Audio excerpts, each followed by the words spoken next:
So we've talked a little bit about meditation, and that's the place to start. But I want to emphasize that meditation is just a tool.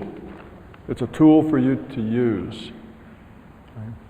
And I'll talk a little bit about healing, because that's another application, something you can do while you meditate, or something that you can do with the larger conscious system.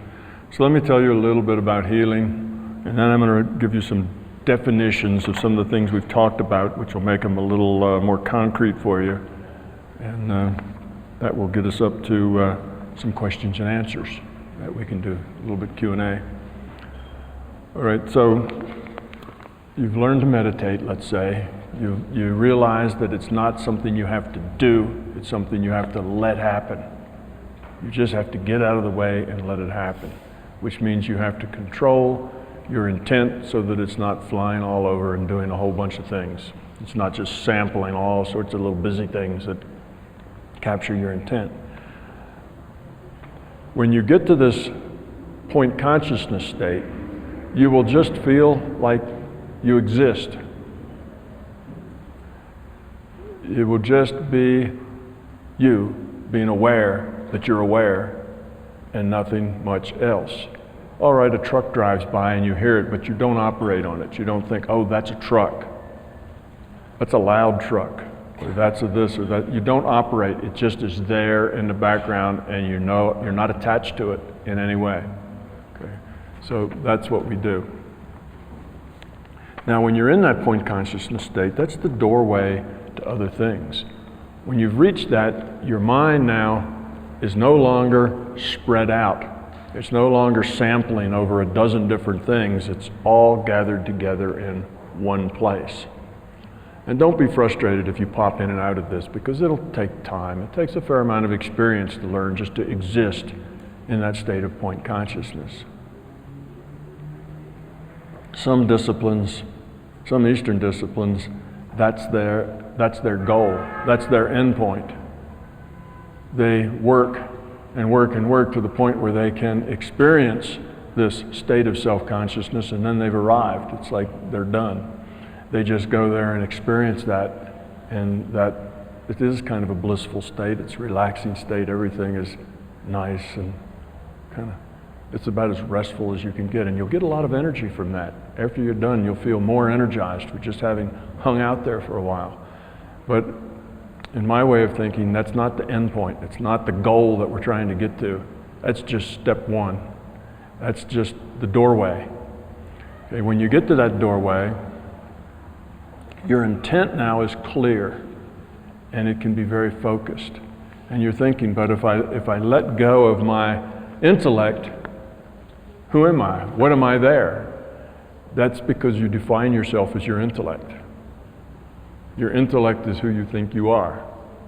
Okay? You can just experience at the being level. Just experience it. Don't judge it, don't question it, don't analyze it, don't ask, is this it? Am I doing it right? Am I doing it wrong? Oh, what about that? Oh, I heard that truck and I thought about the truck. I did that wrong. Oh no. Let all that go. Just experience it. It's just an experience. But you can have awareness that's not tied to fear. You see that, am I doing it right? That's tied to fear. That's your ego talking. You can have awareness that's not tied to fear, and it can direct your intent. So let's say that when you get there, what you're going to do is try to heal someone, and the someone could be yourself. Who's going to heal a body, some physical ailment. Okay, now how would you go about that? Well, there's some lessons in how to do that. You'll learn a lot just from the lead up to it, and that is that we use tools. We make up tools to help us focus our intent. But there's only one active ingredient here, and that is the intent focused within a consciousness. That's the active ingredient. Everything else are props and tricks and tools, smoke and mirrors if you like. It's the tools we use to help us focus that intent. Okay. This is a virtual reality, and you've probably heard the term light workers. Well, one of the ways people heal is by putting light on something that's having a problem. You know, let there be light. You know, you're going to lighten it up. Move to the light. You know, this metaphor of light, right? Well, the first thing you need to do is diagnose. So pick your subject, who it is you're going to heal, and just imagine them as like a gingerbread cookie. You know, we don't want a lot of detail. Detail isn't the point. We're producing symbols here. We're producing metaphors. We're not producing photographic images. So this is a symbolic human being with a symbolic head and arms. That's why I say like a gingerbread cookie. Okay, stick man maybe, that sort of thing. So you kind of bring that up and you see it. You visualize it. And then you have an intent. And you have an intent that says, I intend that this represent, and then give the name or some direction to the person. I have an intent that this represent the physical body of Susie Q. And you've made that intention. Now with your intent, that symbolizes, that's now a metaphor for Susie Q. Your next intention is going to be, I intend that anything that is not healthy in Susie Q's body will show as black, as dark. The worse, the more unhealthy it is, the darker it'll look. So you might get things from light puffy gray to jet black. And I'd like all the tissue and everything in Susie Q's body that's healthy to be white, bright white. You've now set up that intention, okay? What you've just defined is a tool for communicating with the larger consciousness system, with the database. You've defined the output format. The output format is dark is illness and light isn't. So you're creating this tool. So now what you want to do is modify the probability of that dark area actually getting worse. You want to make it get better. You want to make it to not get dark. So now you use in your mind's eye, you see that dark spot and you get rid of it. You can get rid of it in any way that suits you. These are just tools that you're using to help you focus. Sometimes people use a beam of white light that goes in and makes the black disappear, overwhelms it, burns it away. You can use anything you want. You see, the tool isn't the point. There is no such thing as light. Light is a metaphor. There's no such thing as energy. Energy is a metaphor. All there is data, information. This is an information-based reality. Light is a metaphor. Energy is a metaphor. Energy is our metaphor for something that causes an effect. That's energy. If it causes an effect, it's energy. So in your mind, you want to say, I want to put light energy on that dark spot. That helps you focus your mind, even though light and energy are both just metaphors. So you see how we're developing a tool?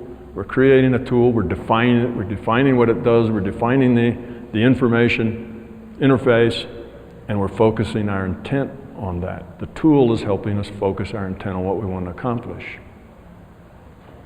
Okay, so then you do that in some way in your mind. You use a light beam. You can strike up a blowtorch and go burn that black stuff out. You can get out your handy vacuum cleaner and vacuum it away. You can pour acid on it. You can grab it and drop it in the fireplace. Whatever you want to do, that's okay. It's a tool for you to focus your intent. Now make sure you don't trip over your own tools. Sometimes people will say, well, the only thing I can do with it is take it onto myself. I'll transfer it from them to me. Well, that's an intent. If you have an intent to transfer it from them to you, you may indeed accomplish that, which would not be a very good idea. Okay, you don't want to do that. Other times, people, because they feel like they are not competent, they're not able, they have no power, they're just weak little beings that can't do any of this, they will have some other more powerful being say, oh, here's, I don't know, whoever, some powerful spirit being, and they will ask them, would you please, get rid of that dark spot? And then the powerful being gets rid of the dark spot. It's just another tool, okay? The only active ingredient is your intent. However you want to manage that intent and focus it, whether it's through somebody else, whether it's with a blowtorch, whether it's with a light beam, a laser ray, or anything else, you can do that. Another way that people trip over their own intents is they want to do surgery. They want to go up and do things. And then later, after they're done, they think about it and they said, oh, I got my energy intermixed with their bad stuff and whatever. I wonder if I could catch it like that. Well, what's that called? It's called a fear. You start a fear, and if you give intent to that fear, you can make that happen, because you can modify probability to the negative as well as to the positive, you see? So if you use that kind of a thing, well then intend that you put your gloves on first before you do your surgery. Like any good surgeon, you pull on your rubber gloves, you see? Of course, all these are mind games, right? It's just mind games to help you focus your intent. But if you're not careful, you can trip over your intent, because it can produce fears that you worry about later that creates problems, and now you've created problems for yourself. So be clever about your intents and what you're doing. Make it simple, make it easy. Just get rid of the dark spot. If you want, you can just will it away. Say, dark spot, turn white. You can take a little fairy wand and you can sprinkle fairy dust on it. You can blow a whistle, and when the sound gets loud, the black thing will shatter. See, I'm just making things up. You can make things up too. They're tools to help you focus your intent. The intent is heal. Your health needs to get better. That spot, that particular problem here, needs to not be a problem anymore. And you take that intent and you symbolize it in terms of this dark and light and energy beams and all the rest of it, because that's the way you're used to working. You believe that if you don't actually do something, nothing can happen, because that's the way it is here. So that's what you believe. So if I say, well, just use your intent and tell get the black spot to go away, almost nobody can do that, because they won't feel like, well, that really wouldn't do anything. They have to do something. So do something. Get your energy thing and burn the black spots away. Do it. It's a tool. Don't get focused on the tool. See, people come up with these tools, and the tools themselves become sacred. And they teach other people how to use their tools, and the tools become more important than anything else.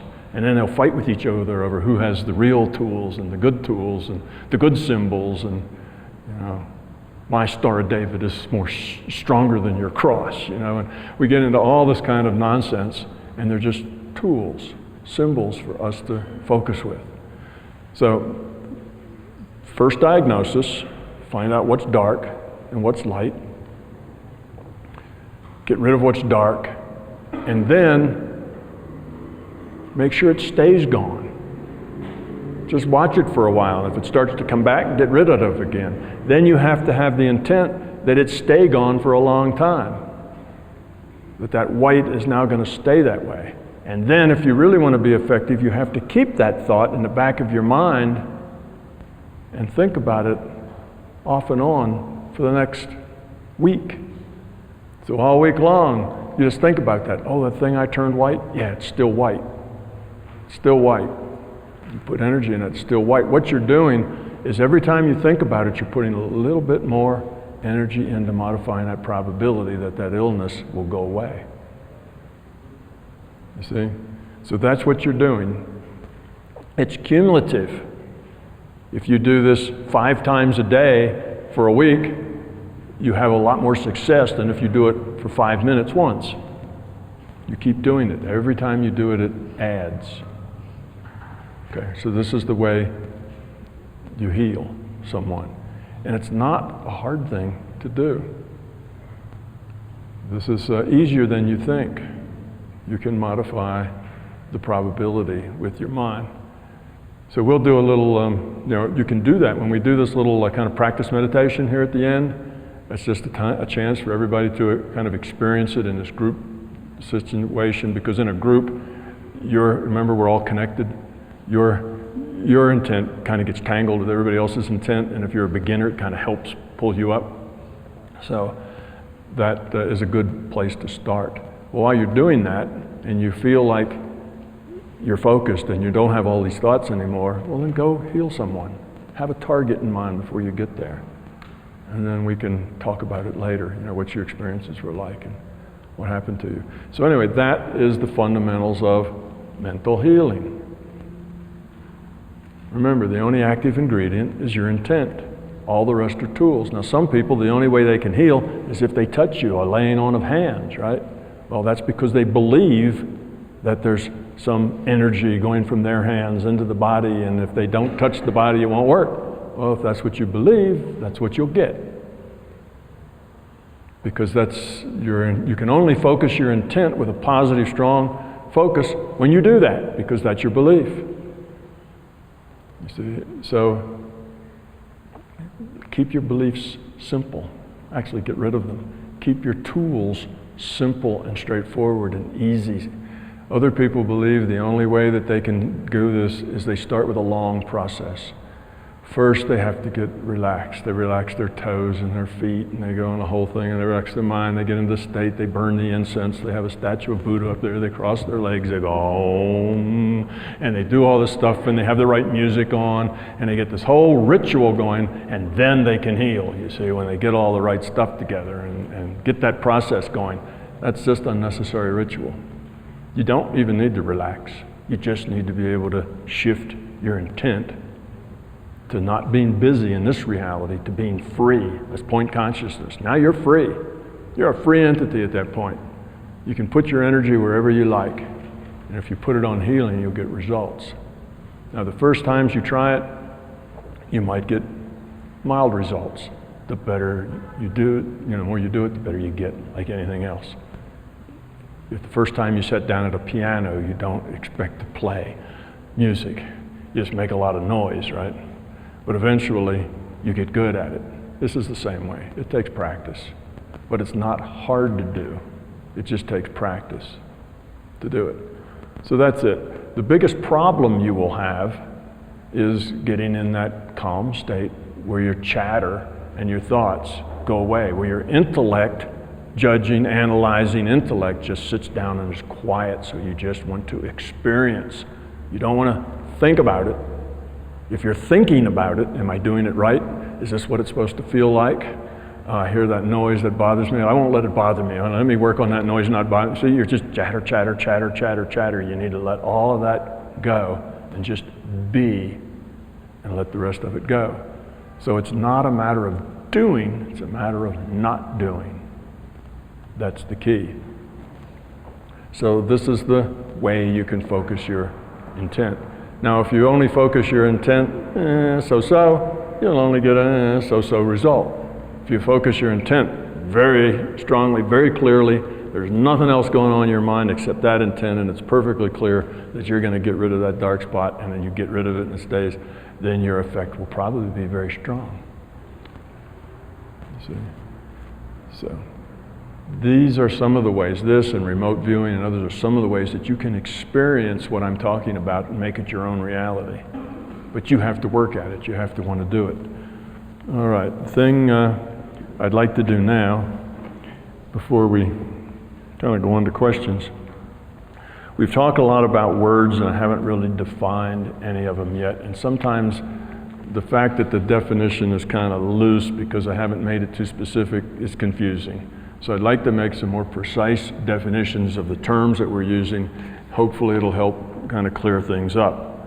So it's about 5 or 6 words here that I want you to get a real good definition of what it is I'm talking about. The first one is awareness, okay? Or that's awareness is being conscious, consciously aware, aware consciousness, kind of the same sort of thing. That's your awareness, what you're aware of. Okay, awareness is the knowledge of both self and other than self. Awareness is a sense of, an appreciation and understanding of one's own existence and of what exists beyond oneself. Awareness is capable of experience and learning from that experience. Awareness is both necessary and good. Now, awareness is not the same as your intellect. And that's going to confuse some of you. My intellect is my awareness. What's the difference? We'll talk about that. The second one is will. Will is awareness focused toward the achievement of a goal. That's your intent. It's your will. It's focused toward something happening. Okay? Intent. Intent is the expression of active will within consciousness. Okay.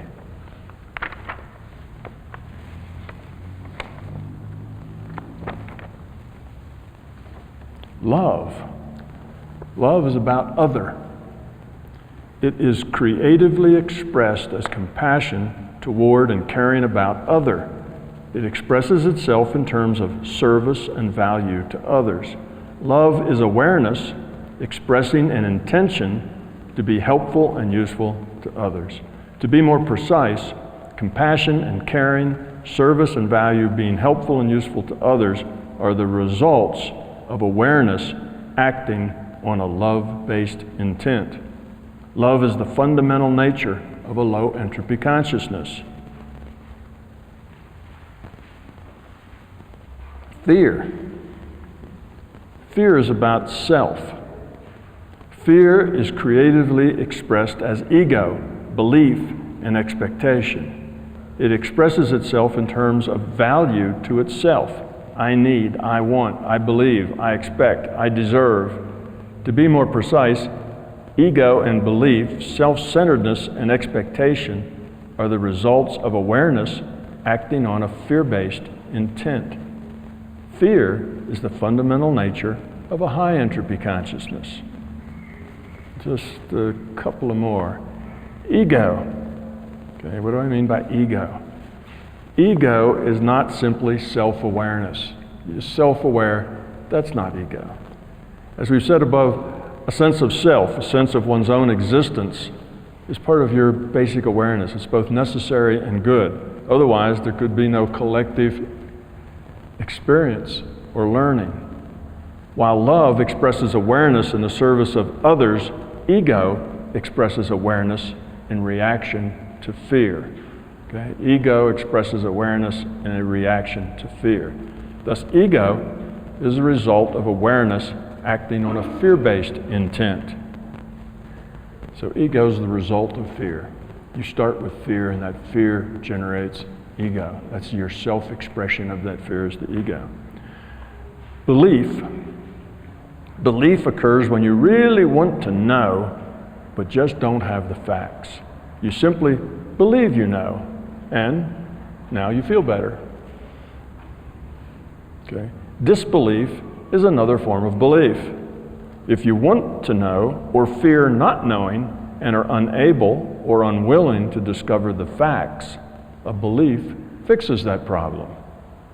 It also, at the same time, greatly reduces the possibility of ever finding out.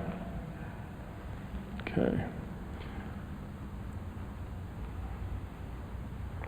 Okay. So awareness, we'll talk about this a little. Awareness is a good thing. When you get in this point consciousness state, you have awareness. And that awareness can be in the form of directing your focus. I want my focus to heal Susie Q, to get rid of that black spot, and so on. Okay? That's your awareness in the service of others. Okay? If you get there and your awareness is in the service of your ego, if it's about fear, am I doing it right, is this, or instead of healing Susie, you're actually making somebody else have a headache or get ill. See, that's not in the fearness, that's not for others, that's for you're manipulating that front end to try to make it the way you want it. This works either way. You can take away headaches or you can create headaches. This is a lot of responsibility. If you learn this, you see, that's why growing up and becoming love has to take place with it. It's just consciousness, The consciousness system says intent moves probability, and you can move that probability toward good and toward not so good. So you have to take the responsibility for what you do. If you use it poorly, and you do harm, and you use your intent to aggrandize your ego, then you evolve. You begin to lose quality of your consciousness, and that's a slippery slope where one thing can lead to another, so you don't want to go there. So there's a lot of responsibility in focusing your intent this way. What's one of the kind of self-corrective things about it is that you don't usually get there until you're ready. If you don't have the quality of consciousness to actually do this and do it well, you probably will have a very difficult time getting there and being able to do it at all. So the system is kind of self-correcting in that way. But then all you have to do is grow up. Let go of the fear. Let go of that ego, which is you in response to the fear. And the reason we associate that with your intellect is that most of us, like I said, we're in nursery school here. We have a lot of fear. So our intellect, our awareness expressing us, is most of the time expressing fear. So we make that association, and we tend to think that the intellect is the enemy. The intellect can't say anything. The intellect has to sit down and be quiet.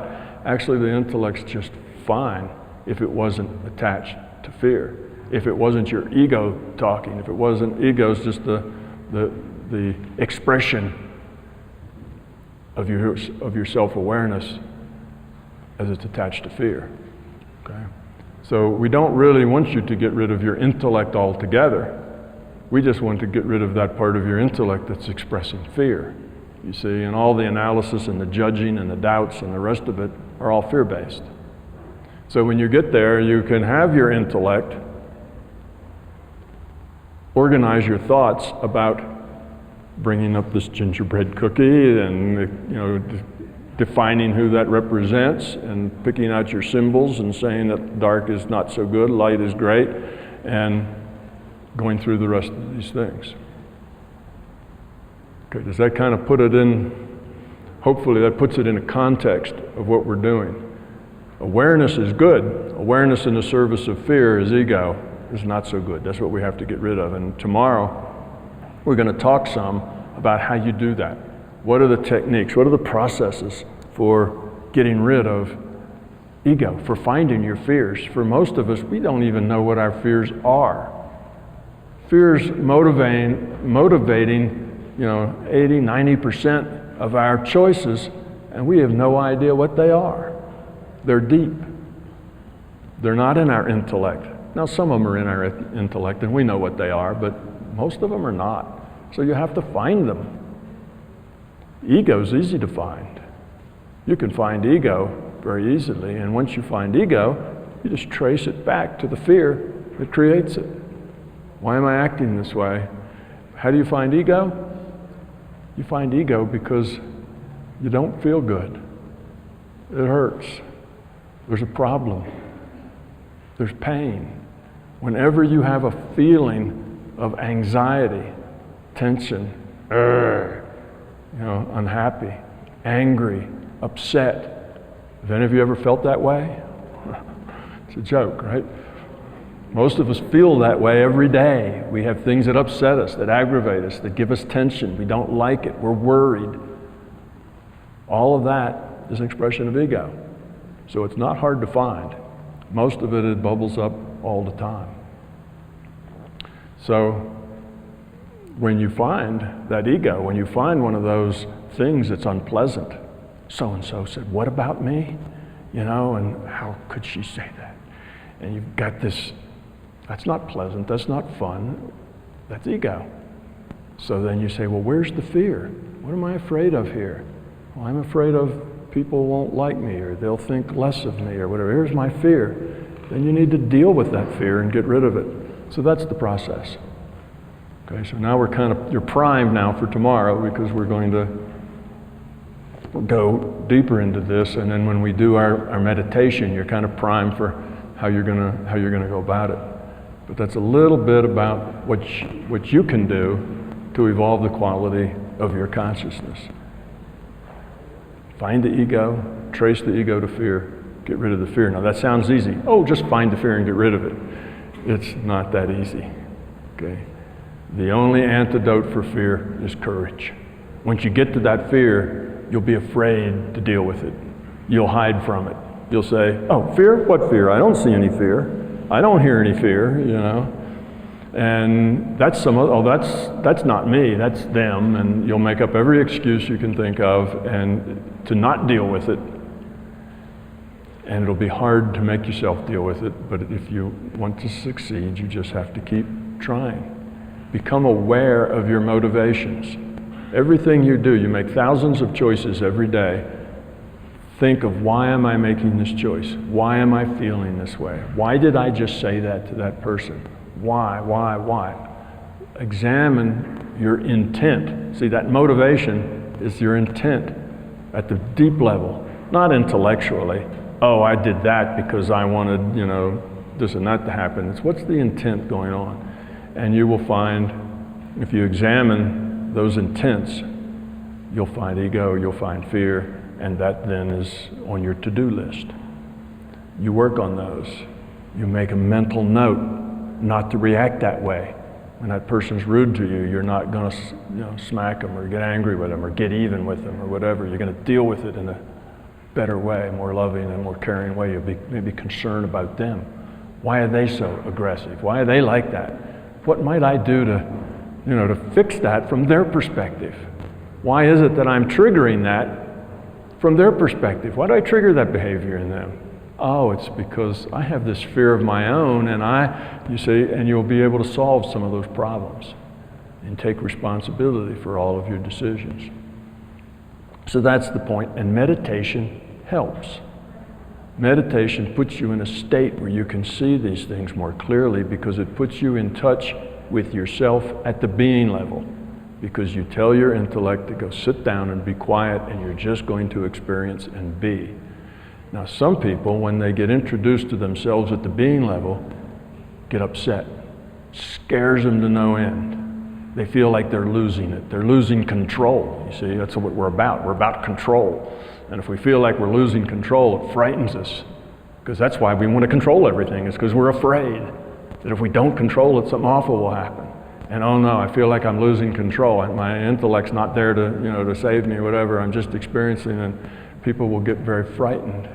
You just have to work through that fear and say, well, okay, I'll only meditate for 5 minutes instead of 10 till I get used to that. But if you want to do it, and you really have an intent that I want to accomplish this, I do want to grow up, I do want to evolve, I do want to serve my purpose here, you can do it. There isn't anybody here who can't get good at healing. Even in 3 months, if you really work at it for 3 months, you can get good at healing. Not as good as somebody's been working at it for 10 years, but good enough that you can tell you're having an effect. See, 3 months isn't too much trouble. Okay, I think we're just about time to transition into the next thing, which is questions, right?